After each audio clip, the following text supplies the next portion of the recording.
2-minute mover. So good to have you here with us. I'm Lizzie Williamson, and next to me is a woman who, where do I begin? This woman, she is the ultimate connector of mums in creative fields. She runs these amazing events at Mama Creatives, and they've been dubbed the TED Talks for mums. She's also a clinical art therapist, which is amazing on its own. But if you come to these events, there's the most amazing vibe in the room with these women coming together, listening to, being educated and inspired by these speakers in their creative fields who are doing amazing things, as is this woman, Anna Kellerman. Oh, wow. Thank you for coming over to my This is actually the first 2-minute moves TV live where someone's visited me. I normally have to, travel around Sydney to go see someone, so thank you so much. I'm so happy to come and visit you in your headquarters. Yes, that's right, in the kitchen. You have come to so many Mama Creatives. So it's time I came out, and it feels like I'm on a holiday. So I know, it totally feels like a holiday out here in the northern beaches. I needed it. Yeah, so 2-minute moves TV is to inspire you to get your precious body moving more and to bust through all those excuses that are getting in your way of doing it. And I really wanted to talk to you, Anna, because first of all, you're living this, massive, full life. Like, you are producing a lot. You have got all these different jobs and work going on. You're also a single mum, and we're going to talk about that. And then the other thing that you've got going on is this certain time that you've come into your life. Yes. So we're going to talk about that as well, and hear from you about how you manage, or sometimes don't manage, and why, to get exercise a part of your day, what you struggle with about it, what you think about it, if it's helped you in any way. And then I've got a really, really fun 2-minute move for you to do at the end. I've got some props over there off camera. That sound good? I love a good prop, yep. So can you tell me, first of all, before we get into your obstacles and struggles and everything like that, what you think about exercise? Well, I actually love it. And I've always been an exercising person. I absolutely hate sport. Hate is a strong word. I shouldn't say hate. But when I was at school, I was never really interested in sport. My daughter's very sporty, and I noticed her loving it. I just always loved exercising. I played squash at school, but I prefer just moving my body and not having to be part of a team and that sort of thing. But I love exercise because I feel so good. And I've always been very fit. And when I was younger, I was super duper fit. I used to run on the beach. I always used to glide on that soft sand. I was that fit. Wow, barefoot? Yeah. And I used to do that every day, and I was so fit, and I didn't realise how fit I was. You don't appreciate it when you're younger. And it just makes you feel good, and if you don't do it, you don't feel very good. And so you keep doing it, and it's not that hard to keep up once you get to that level of fitness. And then over the years, you get older and things get in the way and you can't do it as much as you used to do it, but I know how it feels to be fit and I know how it feels to exercise, so I do love it. And it's really important to keep it in your life. So yeah, I do love it. Not always easy, but it's very important. So why is it important to you? It's important because I feel much better when I exercise, and also because I used to be super fit. I know I just love that feeling, the endorphins, and it gives you more energy. You feel better, it declutters your mind. It also, I use exercise in a meditative way, so I think about things. If I've got a problem, I'll take it with me on my walk or run, and I'll figure it out, or it's just time out, or I just block my mind out completely and I just observe what's around me, and I don't have a podcast, I don't have my phone, and I just go. So I use it in different ways. I use it for my time out to connect with whatever is bothering me, or to just switch off completely. And then you get a good sweat. I really like a good sweat. I know I do like yoga, but I really like to go a bit hard, run up some stairs if I can, or just sweat it out. I just feel better. That's my body. Yeah. I don't like it too easy. What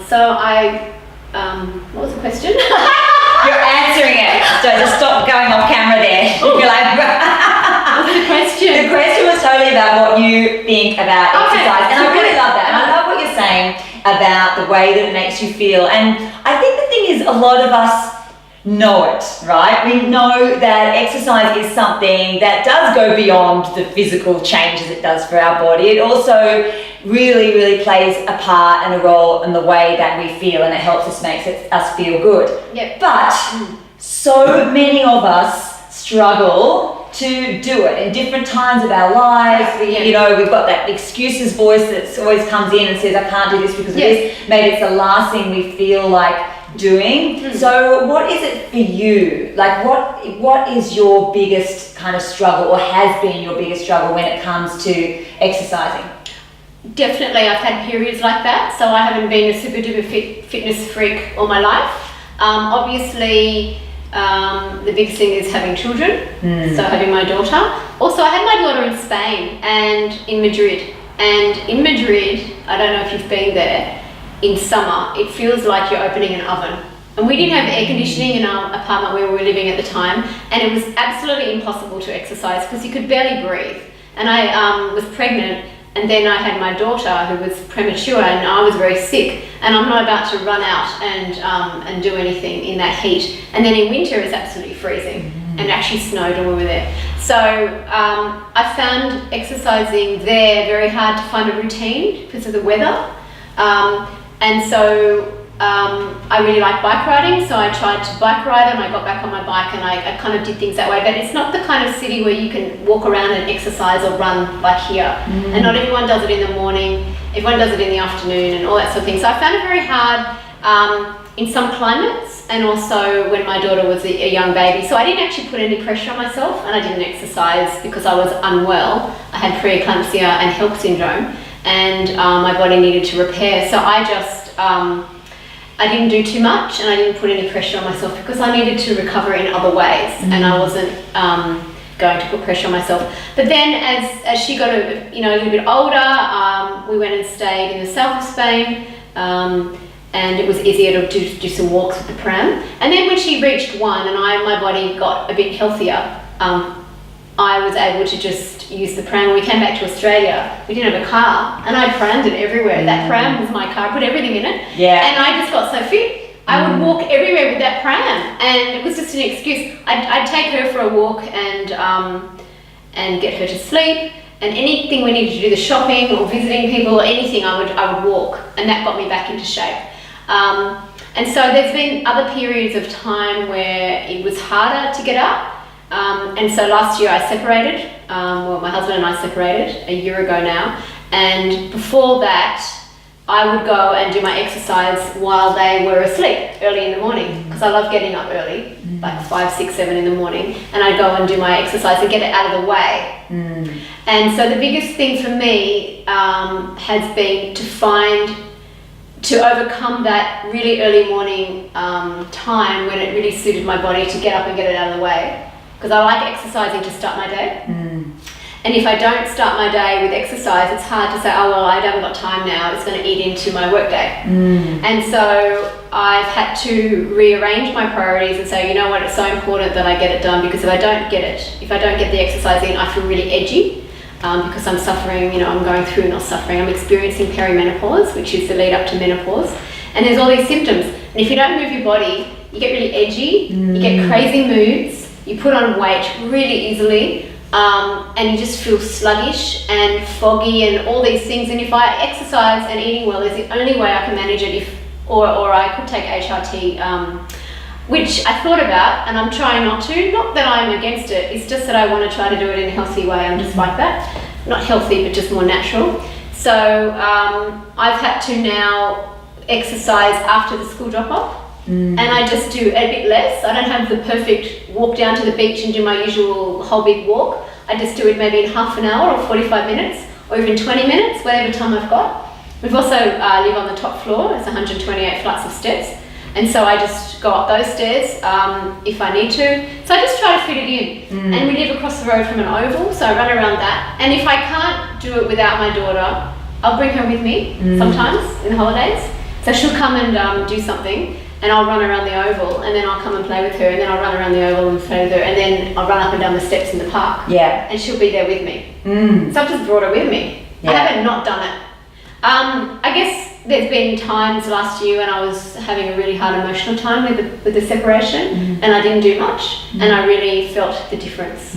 I ate a lot of chocolate, and I watched a lot of shows on Netflix, and I needed that escape. It was the only way to get through. What were you watching? Oh God, I don't know. Anything that had a lot of series. So I could binge. Just for a long, long time. I watched some pretty crappy things, but I watched really good things. I watched Handmaid's Tale. Yeah. That was so amazing. Yeah. Obviously, what was it?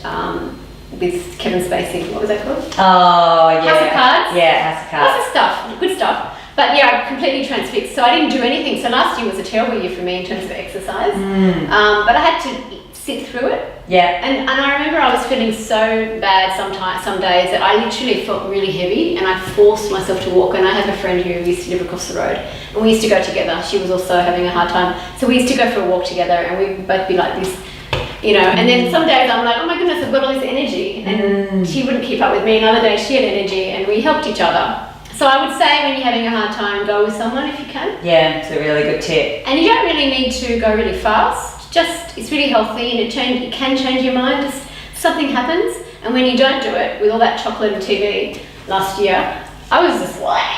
So I've got out of that. I don't think I ever want to look at a TV again. Was that your first little step when you started to meet up with your friend? Like to go from that on the couch, the chocolate, like what was that first thing that you did?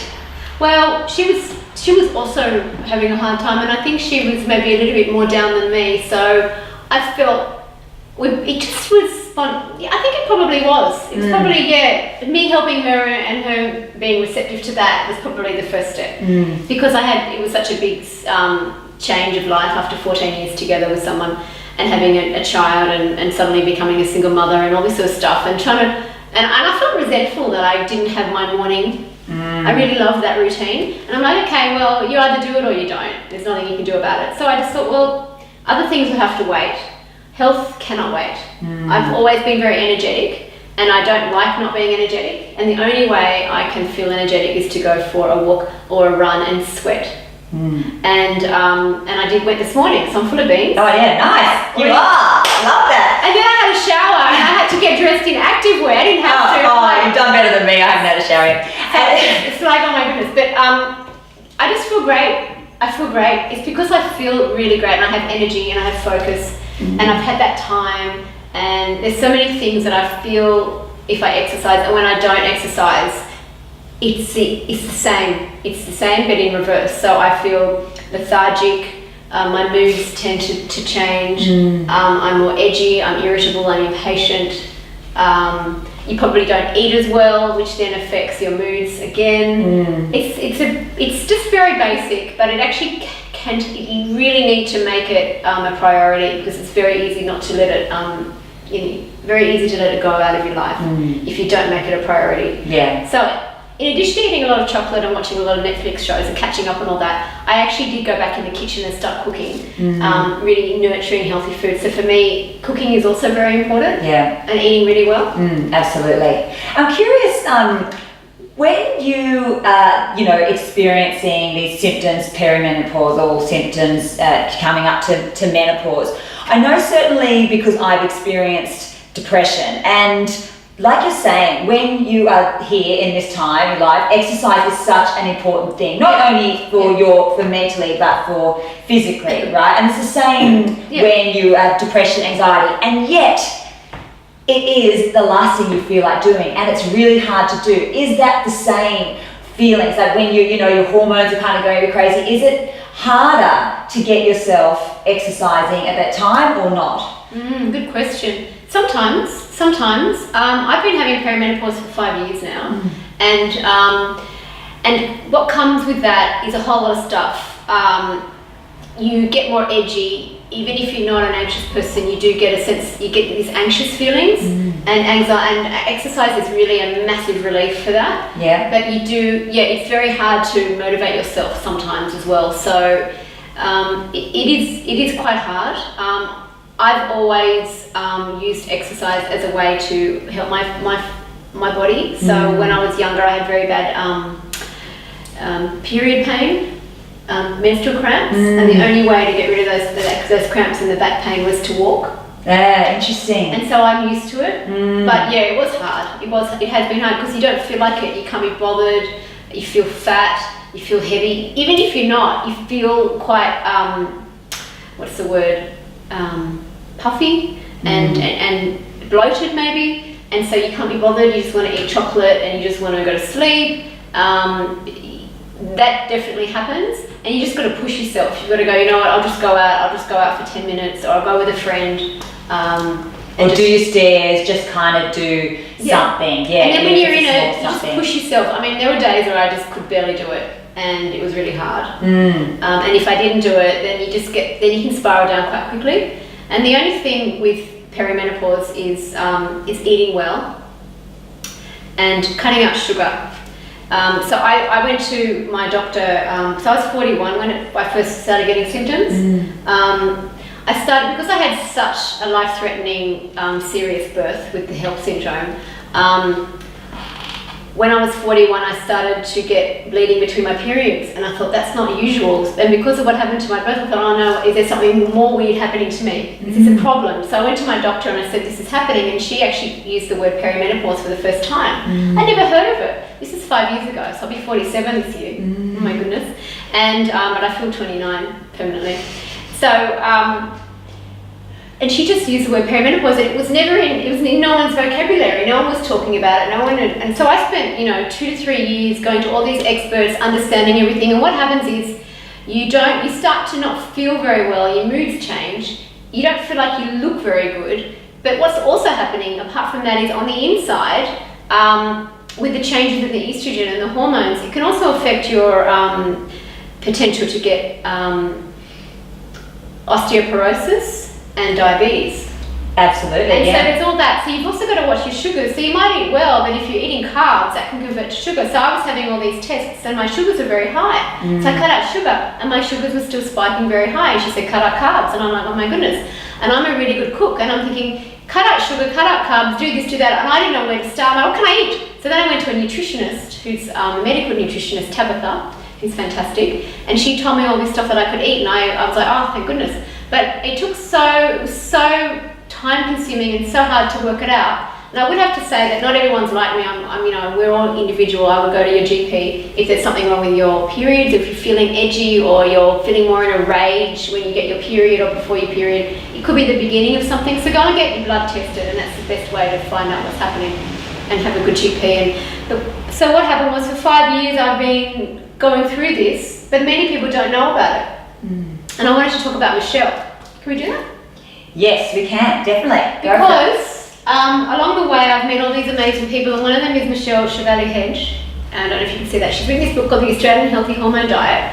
And it's absolutely amazing. As I said, I spent so many years trying to figure out what to eat. And she's a really world-class nutritionist. She's actually been handpicked by Jamie Oliver to be one of his ambassadors. And she's amazing. And what she says is so crystal clear. You hear her say something like, oh yes, of course, and that's so practical, and I can really just make those little changes and just get so educated. She simplifies everything. She simplifies everything, and I have to say that it does get quite complicated, having been through all the medical and all the nutrition and everything, trying to figure it out myself. And what she's done is she's written this book, and she tells you all this stuff about hormones and what happens with your cortisol level. And last year, because I had so much stress having, going through the separation, I did put on weight, and obviously I was eating chocolate, not exercising, but I wasn't eating that much, but I just felt really heavy. And apparently, she explains why you put on weight and why you feel heavy and why that stress is retained in your body. And she talks about how you can release that. And I totally feel much lighter now, and I've been using her book, and I've been doing her recipes.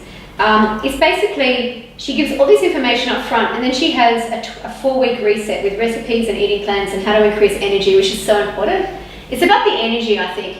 Mama Creatives is all about supporting women and empowering women to include creativity in their life. You don't need to make money or have a business, but to include creativity. But it's very hard to do anything and create a time for creativity if your health isn't on track. And I've been through tough health with my hormones, And I know what it's like to not have the energy. And having energy comes through how you eat. It sounds really simple, but it's actually not as easy as it sounds. And so Michelle's written this book, and she has simplified it. And I've been making these amazing recipes. And I feel so good, and you feel really satisfied. And I think cooking your own food also, you feel nurturing yourself, which is all part of it. And Michelle is coming to talk at your next masterclass on this Wednesday. So I think there's a couple of tickets left. There's a few tickets. There's so next Wednesday. So in addition to the evening talks, the TED Start talks, we have masterclasses, which Lizzie has been one. You talked a lot about your story and all about exercise. It was amazing. And Michelle's coming next Wednesday at the Australian Design Centre between 10 a.m. and 12 p.m. And she's going to be talking all about hormones and what you can do to manage them, and some ways that you can manage that through nutrition and other things. And she's just a world-class presenter. She's incredible. She's on TV, she's on the radio, she's doing TED, she travels the world. I mean, she's amazing. This book really is so good because, as I said, I like cooking and I know about food, and I just couldn't think what to cook. Yeah. Love it. Have you read it? Yeah. Oh yeah, I read it. That's my copy you got there. So this love it. Next week. I love the idea that food certainly gives you energy. Exercise certainly does as well, and there's certain benefits in this time, perimenopause, heading to menopause, when your estrogen does drop, because your metabolism does start to slow down, and you start to lose muscle mass, and you need this muscle mass, right? It is so important, and it also helps to prevent heart disease. And what it also does is helps your metabolism. So, and the other thing is, I think, when you're saying that having that feeling of energy, how you just kind of feel good, I feel like you get that same or very similar type of feeling, or it's a beautiful melding of two feelings when you feel strong.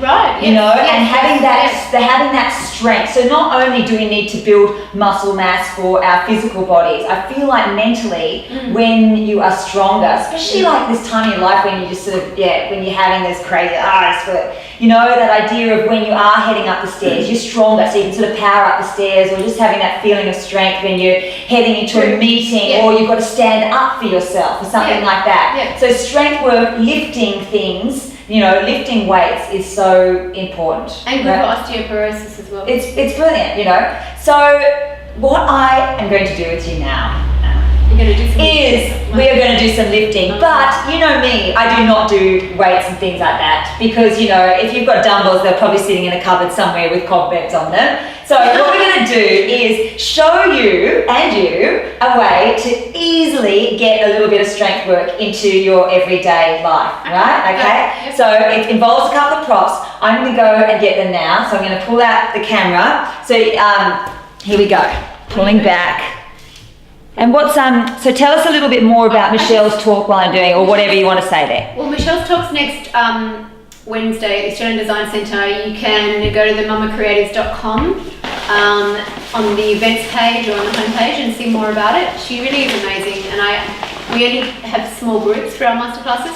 The other thing I really want to say is, if you feel like you're not coping as a mum, or you're feeling stressed, don't think you're having a nervous breakdown. It does feel like that. If you're an older mum like me, I had my daughter at 37, nearly 38, you think, it's just because I'm old and I can't cope. You might be starting perimenopause. So I would recommend, if you're having any symptoms, go and check it out and go to your doctor and have some blood tests, because it affects your relationship, it can affect your mothering, it can affect your own sanity.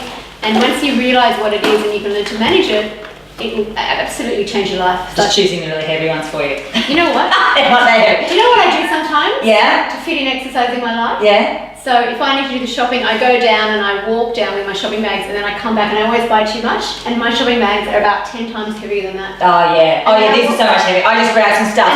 And these are heavy, so I'm doing the right thing by doing that. Totally. So what you're going to do, so you've got your shopping bags. How many times a week have you got shopping bags? At least a couple, right? So you can do this when you are walking along back to your home, back to your car. They're bicep curls, right? And I put them on my shoulder. I don't do that, right? Okay. So you want to do a bit of lifting. So it's great to carry, but I'm going to show you in a sec some moves to do when you have got them on your shoulder that also works your strength much more than just walking along. Yes, I can't imagine. It hurts my shoulder. I can't imagine that that's really good for you. What? having a heavy bag on your Oh, shoulder. no, definitely not. It's So, stupid because I overbuy. yeah. Okay, so what you do when you do these bicep curls, your elbows are squeezed into the side of your body. You want to have this little scoop under your tailbone, right? So that protects your lower back and switches on your tummy muscles. So that's your bicep curl. So you can feel already that that's working. And I mean, I've hardly ever really put that much in there, right? Yeah? Really good hack. Okay, so now what you're going to do is work your tummy muscles, right? Get it straight there. You're going to drop to one side. Right. Yeah? And then the other side. So yeah, you might need to like shift them up a little bit there. Yeah? There you go. So drop and drop. There you go. I'll go the same way as you, so we look like we're... Yeah, I'm totally uncomfortable. Sorry, you go that way, yeah. Otherwise we're going to dog heads live on Facebook, which would be quite funny. So over side to side there, right? So pull into your tummy muscles as you lift that bag up. I want you to lift it up that way, yeah? That's it. So it's kind of an I'm a little teapot style with your arms there, right? I feel that in my lower back. Your lower back in a good way or not in a good way? Yeah, good. Yeah, so what you're doing through your lower back there is see how you're moving it and getting some motion in there. Yep, okay. So now you're going to have your shopping bags on your shoulders. Right. Right? Get them there. Right. Yep, they're there. So you've got an extra, I don't know how many kilos, depends how much you've got there. You're going to squat. Oh, God. Yeah, okay. So come on a diagonal there, and you're going to sink back there. You can totally do it there. And okay, so squat technique, bit further apart with your feet there. Yeah, there you go. Stick your bottom right back. That's it. Now squeeze under your tailbone. Lift up, and that's it. Yeah. So you just drop down. And so these are your shopping bag squats. Oh, I know. I got to do shopping after this. Yeah. I do. There you go. So if you're about to get into your car with all your shopping, you could just like do out 10 squats before you get in. All these little moments really actually do add up to making a big difference. Okay, so now the last thing we're going to do with our shopping bags on, you can also just carry them here like this if you like, is you're going to come on back with one leg, yeah, and you are going to lunge. Just drop down and lift. Yeah, I need this front forward of yours a bit closer to me. Yeah, and the back foot back further. That's it. Drop straight down and up. Yeah. So what you want is that front knee at about a 90 degrees. So yeah, so bring that back foot a little bit further back, away from you, away from me. Yep. Yep. There you go. Yeah. So this one at 90, the front one at 90 degrees. Down, up. There you go. Yeah. So just a few of those is working now into your legs. So change legs. Remember to big breathe. step. Remember to breathe. Down and up, there, up and down. So you could do 10 of these, each leg, 10 squats, 20 bicep curls, and 20 of those drops for your back and tummy muscles, and you have just done a full body workout. Amazing. In 2 minutes with your shopping bag, yeah? Love it. Love it, there you go. You are amazing. Wow. Doing a workout with you is just power. I can feel it. Yeah, good. Metabolism changing. Yeah, exactly. Metabolism changing and also getting this connection back into your body, because I think we start to lose a bit of that connection, I guess, when we're kind of busy and got a whole lot of stuff going on, and just to give that feeling, get that feeling of strength back, it's like a feeling of power. And I think that's an amazing feeling to have inside your body. So that combining that kind of strength with a bit of cardio is going to be so awesome for you and for you and for your hormones. Yeah, your hormones, definitely. Do it for your hormones. Trust me, if you're not going through it, you may not get it to 50 plus, or you might get it in your late 30s. Again, it's something that everyone goes through. So please make it a priority. Exercise, eating. This is an amazing book. If you can't come next Wednesday, at least get the book. Yeah, we'll put the link up maybe. Yeah, we'll totally put all the links up there. It was so good to have you here with us. I'm sure you have got a lot out of that conversation, whether it's not, you know, right now for you what you're going for, or whether it's in the future. It's just so great to be aware and to also remember how easy it is to grab those little moments in your day to get moving, because each of those moments really count. And I think sometimes we think they don't. We want the full big, you know, hour-long gym workout, but doing those little moments in your day along with those workouts or instead of those workouts is what you really want. So Anna, thank you so much for being here, for coming to the beaches.